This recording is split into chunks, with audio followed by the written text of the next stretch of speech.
Selamat datang Bapak Zuliman dan Bapak Eki. Puskesmas ini puskesmas yang berprestasi. Paripurna harapan kami itu harga mati.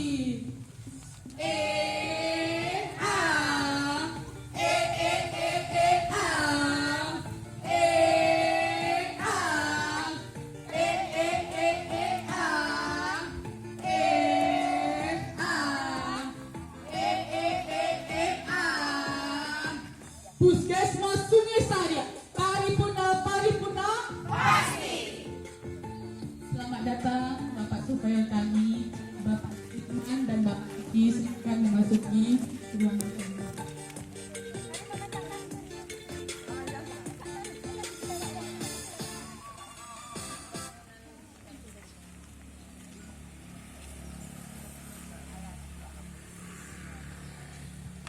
Silakan masuk Bapak.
Sebelum saya mulai, saya merasa senang karena pertama semangat tentang Christmas.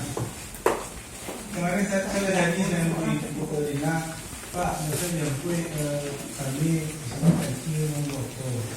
Nanti baca putih tadi. Saya kira mau dalam foto jadi baca putih. Terima kasih. Yang kedua, sekarang saya dihadiri oleh Pak Kirana sendiri. Kemudian yang ketiga, saya harus ikut panggul supaya jangan terkesan akreditasi ini sekedar diburuin ya, tidak direncanakan, tidak berproses berkesinambungan. Bantu saya 3 hari kami di sini. Catat mana catatnya? Melakukan survei akreditasi. Oke. Ulang lagi. Catat dan oke ya. 3 hari kami di sini. Melakukan survei akreditasi. Apapun hasilnya nanti, proses akreditasi tidak boleh berhenti. Kita kemudian diam betul lah 5 tahun kemudian saya kajian di sini. Fotokopi jadi contoh jadi soal jadi lupa jadi nama mana. Padahal kalau berproses, maka kalau berproses siklus 3 tahunan perencanaannya, mana yang sudah MP? Kan MP kan 3 tahun jalan terus ya kan? Kalau tahun sekarang 2023, berarti kita sudah mulai dari tahun 2000. Dan akhir tahun ini kita sudah berproses sampai untuk tahun 2005. Kalau sudah ada proses itu, apa nih lemur-lemurkan dokumen yang lagi? Ada lagi lemur-lemur kan? Kadang kalau lembur itu memang oke lah, masalah mencontoh, mengcopy, tapi jangan lupa edit dan kadang ya pengalaman saya sampai ini di perusahaan yang hal-hal aneh itu. Di sini ada juga sebagian, tapi nanti sedikit saja saya lihatkan supaya jangan itu. Cukup kami yang tahu, jangan tahu orang lain, ya, yang tahu orang lain. Tapi kalau di segi bekerja, saya yakin kalau tidak ada yang tidak bekerja, tapi mungkin belum terpola, belum terjadwal, belum rutinitas dan belum terbiasa bahwa itu memang kerjakan apa yang ditulis, terus apa yang dikerjakan, jangan tunda apa yang bisa dikerjakan hari ini jangan tunda sampai. Itulah mendokumentasikan, karena memang dalam akreditasi ini memang tidak mau, memang harus seperti itu. Coba datang oleh apa yang minta dalam nilai itu, seperti itu semua. Adanya bukti dokumen, adanya tidak lanjut. Nah, gimana kalau kita mendokumentasikan, kalau memang kita sudah kerja maksimal, tidak bisa dinilai, ya kan? Tidak bisa dinilai. Makanya bukti-bukti pekerjaan itu memang harus lengkap. Contoh kemarin kawan mengidentifikasi umpan balik petugas jarang di tempat misalnya. Terus tidak lanjutnya petugas sudah sering di tempat, tapi prosesnya dilihat, prosesnya dilakukan. Pembinaan, apa bukti pembinaan? Surat panggilan, buku pembinaan, berita acara pembinaan, surat teguran, surat pernyataan yang bersangkutan akan berubah. Itu yang diminta. Tapi kalau bina apa itu kan berubahnya, matinya tidak bisa. Jadi ada videonya, kawan marah-marah tuh. Pembina memang ada videonya, ada videonya. Jadi kesimpulannya memang harus ada proses berawal dari input, proses, output dan outcome. Jangan inputnya ada, langsung outcome. Mana prosesnya? Nah, itu sebenarnya yang dituntut dengan akreditasi. Karena kawan-kawan mungkin sudah terlalu pede dengan dengan prinsip ada salah biar anda tahu supaya cukuplah saya dengan Tuhan aja yang tahu apa yang saya kerja. Tidak boleh gitu juga, terlalu ikhlas juga kan? Karena kita memang dalam administrasi pertanggungjawaban negara apapun harus kita buktikan dengan barang bukti pelaksanaannya, ya. Oke. Sekilas ini prosesnya sangat sederhana aja sebenarnya. Sudah saya sampaikan sering. Apa lagi yang mau sampaikan? Kalau di perencanaan ini materinya harus saya sampaikan.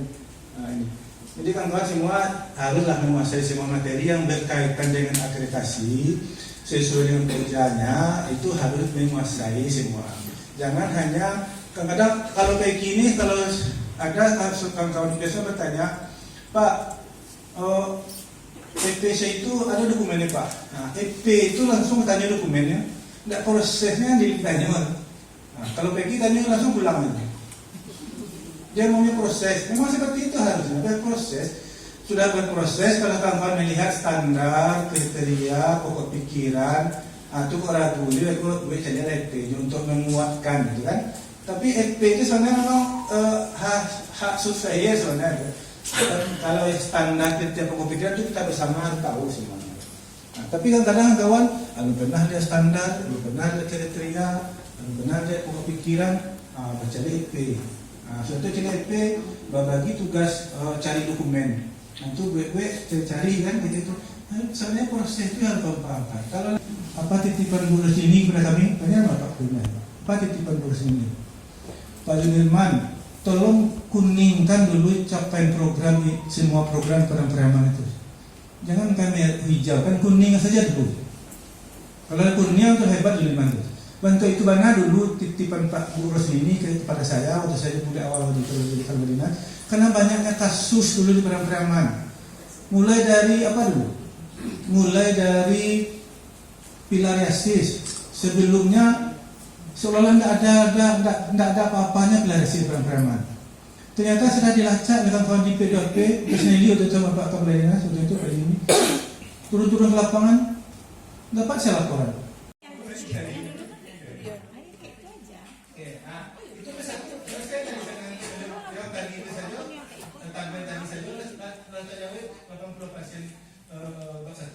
Intinya di Pembo itu misalnya kalau bisa Pembo itu kalau nggak ada kader, kalau ada anggota keluarganya itu sebaiknya anggota keluarganya kan lebih tinggi lah kami jawabnya kepada kader misalnya, gitu kan? Itu kita berbicara percaya kader kan, itu akan lebih kuat hukum psikologis-nya.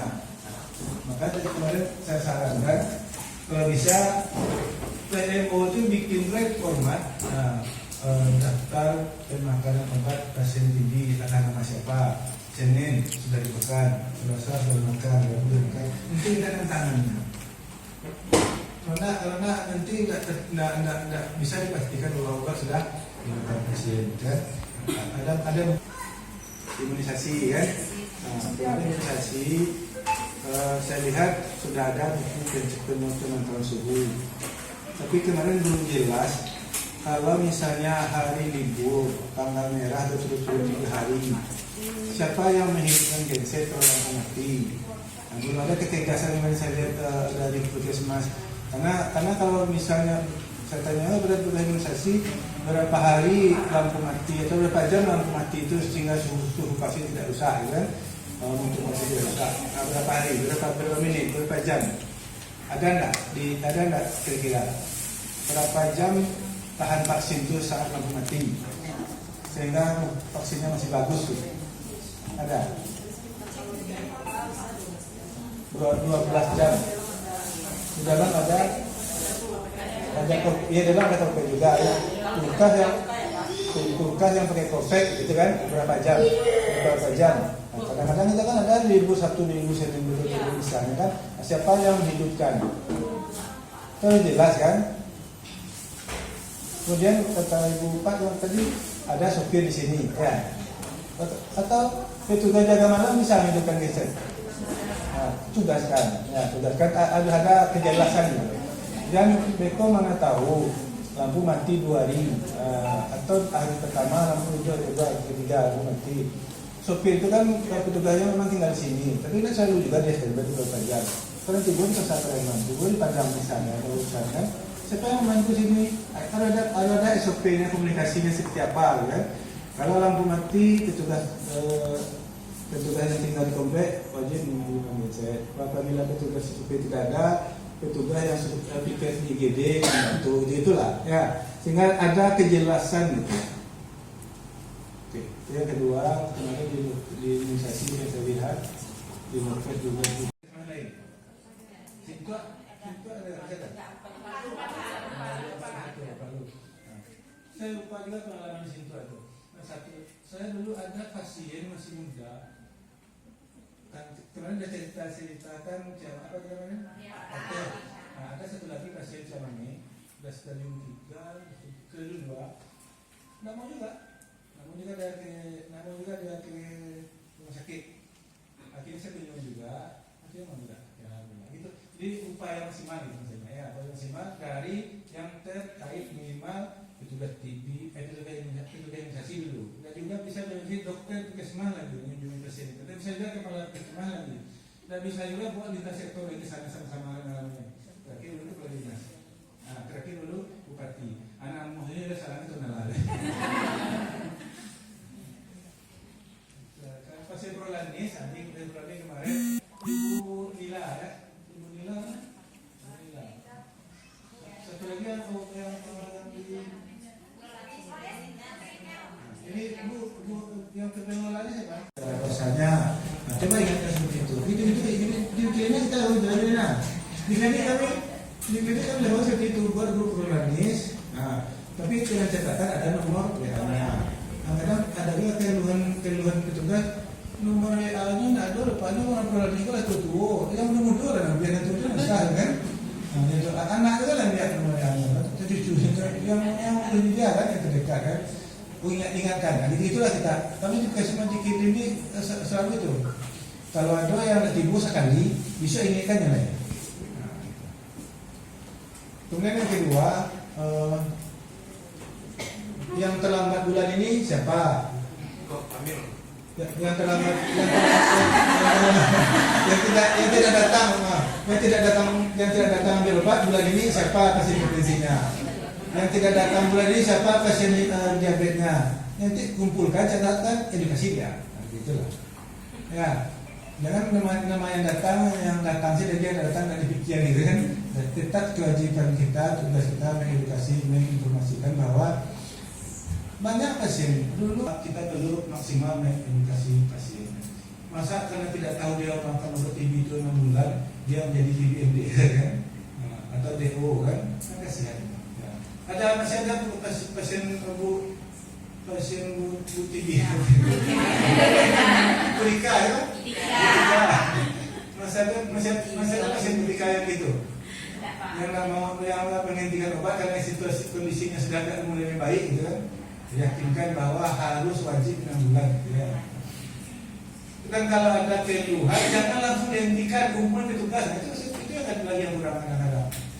Aduh mau mual mentah-mentah, ada gantian mual aja mau gantian B kan di mual. Kalau mau hamil mau ganti kan. Ada nama proses lah. Kemudian saya lihat umpan baliknya pas petugas baru lama. Kalau masih tidak lanjut petugas sudah lama. Tidak ada apa-apa yang bisa proses yang paling tampilkan saya. Dan yang jika yang ya, senyum.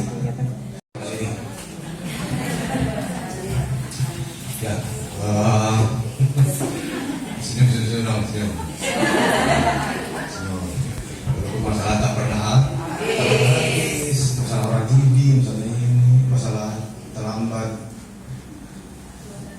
sampai terlambat bulan ini.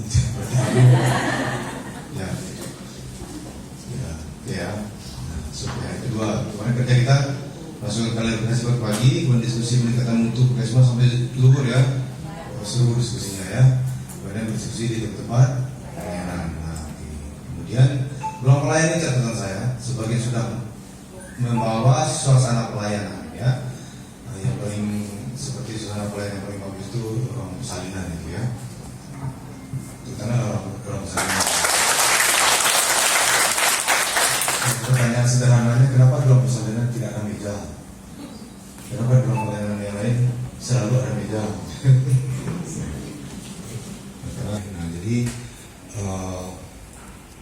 ya begitu. Jangan suasana kantor yang keluar.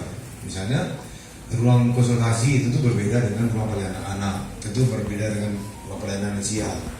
Ruang pelayanan lansia itu pakailah foto lansia lagi pakai tongkat, ya kan? Kalau tongkat, kalau lansia laki-laki pakai tongkat pasti fotonya seperti ini. Kalau dia divideokan pasti ini jalannya. Betul lah. Kalau lansia perempuan, kalau pakai tongkat pasti begini.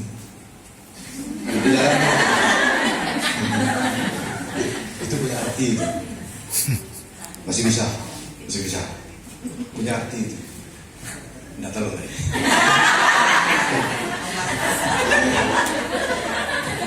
Suasananya seperti apa? Anda sesuaikan ya ruang pelayanannya dengan ciri khas layanan di situ. Kemudian ini yang perlu juga kemarin sama Dr. Wiwi. Sebagian lagi agak memerlukan pikiran super kreatif untuk menatanya. Ruangan ketik-ketik, terus kedibaan gitu. Nah, kemudian catatan lagi perlu diperhatikan area-area privasi pasien. Ya, misalnya Anda periksa pasien hamil, tentu Anda pakai skiam dong, ya kan? Jangan hanya diandalkan pintu ini ditutup. Coba ini kan ibu banyak nih ya, sudah pernah hamil ya. Coba diperiksa ruangan yang tidak ada skiramnya, nyaman nggak? Ya udah, kalau itu rasa perasaannya berarti kerjakan. Kemudian perlu perhatikan MFK ruangan, manajemen kesehatan dan keselamatan di ruangan ya. Jangan begitu masuk ruangan orang bisa kejedot. Makanya begitu masuk ruangan bersobok meja batu gitu ya. Apalagi di ruangan anak ya, contoh seperti itu ya. Nah, diskusi peningkatan mutu puskesmas. Ini yang kedua, pemahaman PJ PMP tentang upaya peningkatan mutu dan manajemen risiko sangat bagus. Saya sudah mensurvei lebih 70 puskesmas.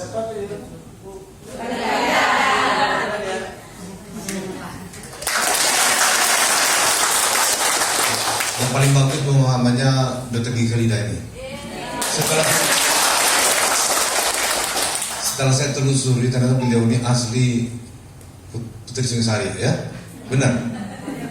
Ya. Pakandangan. Bukan apa di bawah?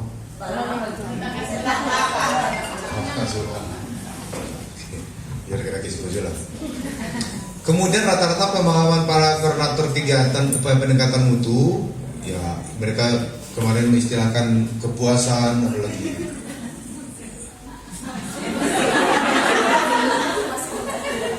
Jadi masih di bawah.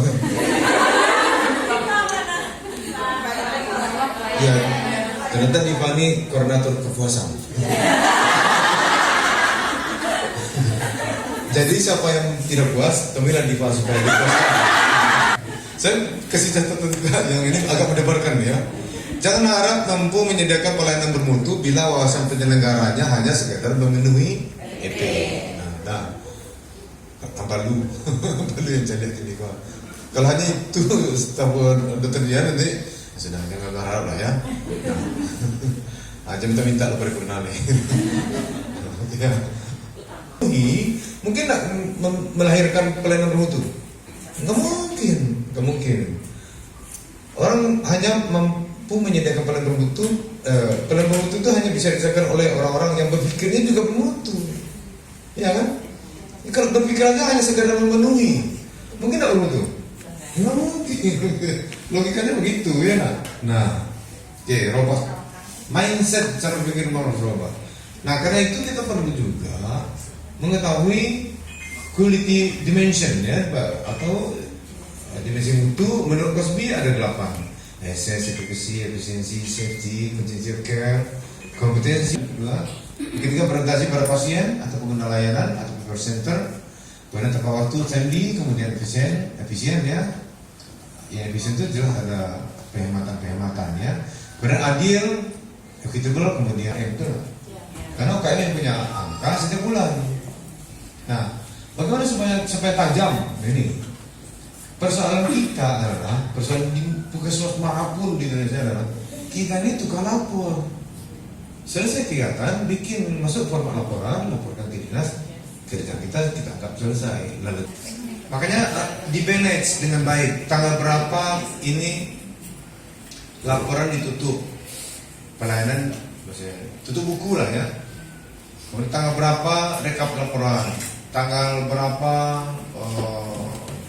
kita mendiskusikan. Silakan Pak Kadis, kita lanjut ya. Terjemahkan ke dalam bahasa apa? Operasional. Nah, ini contoh sederhana gitu ya. Upaya yang ingin dilakukan meningkatkan kerjasama lintas sektor, itu bahasa apa? Bahasa strategis, bahasanya sampai orang dinas kesehatan itu. Tapi bahasanya orang puskesmas tidak. Kepala puskesmas ngopi-ngopi setiap hari Jumat pagi dengan Pak Camat dan Wali Negari yang paling banyak menderita jiwanya. Kepala puskesmas beserta dengan pengelola program jiwa, kegiatan jiwa, minum teh bersama dengan Wali Negeri dan kita luar dengan di tempat yang ada yang terpasung itu ya, dengan orang dinas sosial juga atau apa kayak ya. Karena cerita pasung itu bukan cerita orang kesehatan lagi, itu sudah cerita orang dinas sosial ya.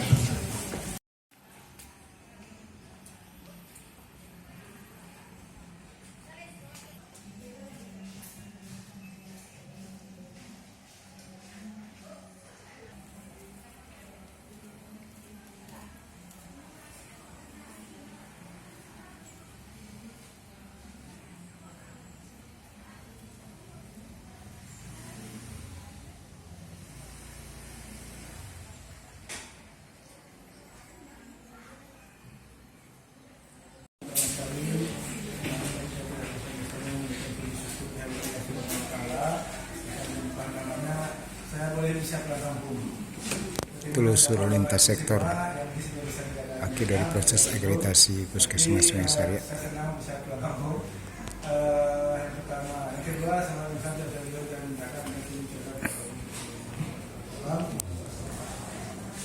Bapak Ibu yang saya hormati, kami datang di sini 2 orang. Saya Dr. Zulaiman.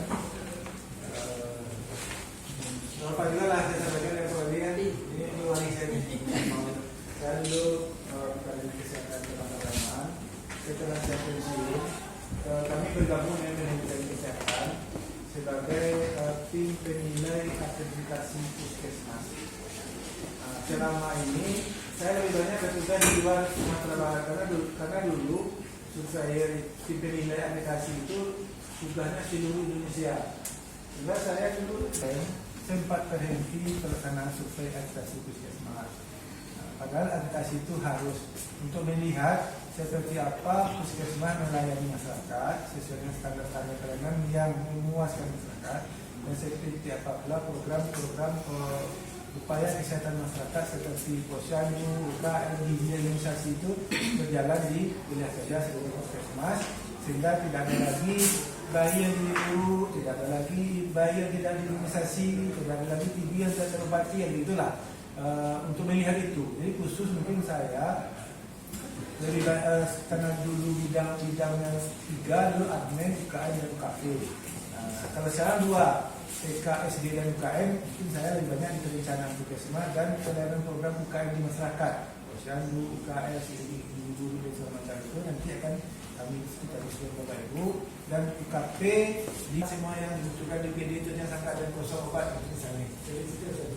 Jadi artinya apa?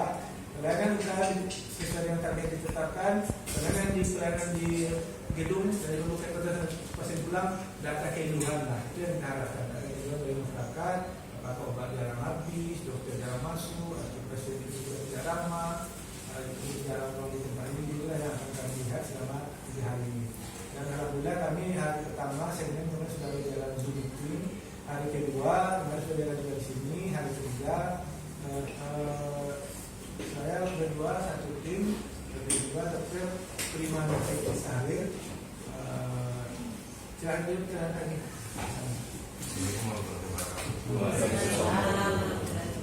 Saya dokter Prima Nursetti Sahir. Saya aslinya di Kabupaten Bogor. Saya surveyor baik Islam persoalan dan penunjang. Jadi kerja puskesmas ini sebetulnya ada 3, pertama organisasi dan manajemen, 2 upaya kesehatan masyarakat di sekitar UKM seperti pembinaan posyandu, UKS, pembinaan jiwa, remaja, lansia, kalau itu namanya UKM. Yang ketiga namanya upaya kesehatan keseorangan, itu melayani orang sakit yang datang ke khusus saya dengan standar prosedur yang benar, dan masyarakat juga merasakan layanan seperti apa yang sudah disediakan oleh puskesmas kita. Oke, mungkin akan menjadi nanti yang lebih banyak tapi saya cuma punya satu pertanyaan sebelum melanjutkan dengan kepala dinas. Satu pertanyaan mungkin siapapun boleh menjawab. Seperti apa pelayanan kesehatan di dalam puskesmas ini yang Bapak Ibu rasakan sebagai tokoh masyarakat? Assalamualaikum warahmatullahi wabarakatuh. Tentang pertanyaan Bapak tadi, saya termasuk bukan koordinator HI. Perkenalkan baru kemarin terpilih juga sebagai ketua forum koordinator bidang pelayanan tentang kegiatan di puskesmas ini. Pelayanannya sangat bagus sekali dari kobar dari masyarakat, pelayanan bagus, dan saya sebagai wali nagari yang paling saya senang itu dengan pihak puskesmas adalah sering komunikasi. Jadi apapun bentuknya persoalan, misalnya ada mungkin yang namanya masyarakat kan ada saja komplain tapi tidak sesuai dengan aturan, udah dari mana dari barang ini dia telepon kita minta kan? Jadi bisa kita cari solusinya. Kemudian kalau nanti pelayanan terhadap kami terhadap komunikasi saya rasa sangat luar biasa, karena saya juga di tahun 2008 dulu sama-sama dengan Pak Teman melakukan membangun padang pelayanan di Nagari. Mungkin ya waktu itu pelayanan sudah bagus juga, tapi hari ini sangat bagus sekali, memuaskan sekali karena adanya komunikasi 2 arah. Jadi kan itu berjalan itu apabila komunikasi dan koordinasi dibangun, maka semuanya akan lancar. Insyaallah itu ada di puskesmas kita. Dari para pengelola puskesmas seperti itu ya Pak ya? Iya. Ada Pak? Terima Terima kasih. Terima kasih Pak Wali. Jadi saya Firdaus Olina dari Bisa Bising saja dalam hal ini saya akan menjelaskan tentang pengalaman saya terkait dengan pelayanan puskesmas ini. Ada dua hal yang akan saya sampaikan. Yang pertama itu kalau untuk secara pribadi saya rutin membawa orang tua saya untuk cek berkala karena lansia. Kemudian kemarin habis pasca kecelakaan. Kemudian prosedur yang kita temui sejak mulai dari pendaftaran untuk BPJS, kemudian antrian, kemudian sampai pemeriksa sampai pulang, kami hampir tidak menemukan kekurangan apapun. Kemudian kalaupun seandainya ada kekurangan, kita tentu memiliki jalur langsung kepada Ibu Kapus. Cuman selama ini saya rasakan tidak ada rasanya baik di segi apapun, baik itu pelayanan, kebersihan, keramah-tamahan, tapi tidak ada mungkin masukan. Kemudian yang kedua, secara kelembagaan saya dinadari saya bahwasanya untuk kegiatan puskesmas, kegiatan posyandu, kegiatan berkaitan dengan stunting, kemudian kita seluruhnya kita tentu berkolaborasi dalam hal ini, salah satu penganggaran yang lain. Semuanya berjalan dengan baik, komunikasi juga berjalan dengan baik, walaupun memang secara wilayah puskesmas ini melayani 8 negara. Kemudian untuk TV juga kita punya ada TV VIP. Untuk ada TV ini kami jemput bola liga. Jadi ada beberapa warga kami yang suspek Pak, ini memang relatif agak sulit juga kalau kita di lapangan gitu, karena memang berkaitan dengan kesadaran gitu. Nah, cuman dari puskesmas selalu koordinasi sama Nagari sehingga waktu itu saya di Devri Kapolsek itu Jawa Tengah Sari Pak. Jadi kalau untuk kebetulan saya tinggal di Padang Pak. Jadi kalau untuk hubungan saya dengan Puskesmas Sari ini mungkin ibaratnya saya baru 4 bulan di sini.